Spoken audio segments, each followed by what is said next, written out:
Iran Israel സംഘർഷത്തെ തുടർന്ന് സൗദിയിലും കുവൈറ്റിലും American എംബസികൾ അടച്ചു. ഒരു അറിയിപ്പുണ്ടാകുന്നവരെ പ്രവർത്തനങ്ങൾ നിർത്തിവച്ചതായി അധികൃതർ വ്യക്തമാക്കി. ഇറാൻ ഇസ്രയേൽ സംഘർഷം രൂക്ഷമാകുന്ന സാഹചര്യത്തിലാണ് തീരുമാനം. സൗദിയിലെയും കുവൈത്തിലെയും എംബസികളാണ് അമേരിക്ക അടച്ചത്. ഇനിയൊരു അറിയിപ്പുണ്ടാകുന്നതുവരെ എല്ലാ പ്രവർത്തനങ്ങളും താൽക്കാലികമായി നിർത്തിവെച്ചു. സംഘർഷം കണക്കിലെടുത്ത് റിയാദിലെ എംബസി കാനഡയും അടച്ചു. സൗദിയിലെ എല്ലാ കോൺസുലർ സേവനങ്ങളും നിർത്തിവെക്കാൻ US നിർദ്ദേശിച്ചിട്ടുണ്ട്. എല്ലാ പതിവ് അടിയന്തര അമേരിക്കൻ സിറ്റിസൺ സർവീസസ് അപ്പോയിന്റ്മെന്റുകളും റദ്ദാക്കി.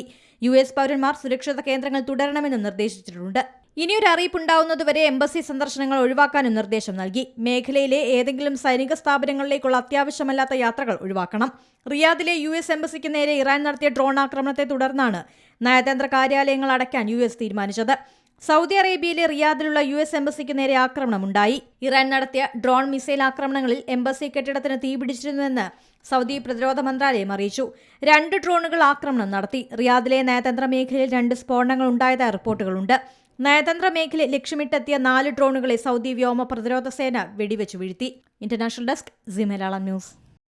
ഏറ്റവും പുതിയ വാർത്തകളും വിശേഷങ്ങളും വിരൽ തുമ്പിലറിയാൻ സി മലയാളം ന്യൂസ് എല്ലാ ഡിജിറ്റൽ പ്ലാറ്റ്ഫോമുകളിലും ലഭ്യം.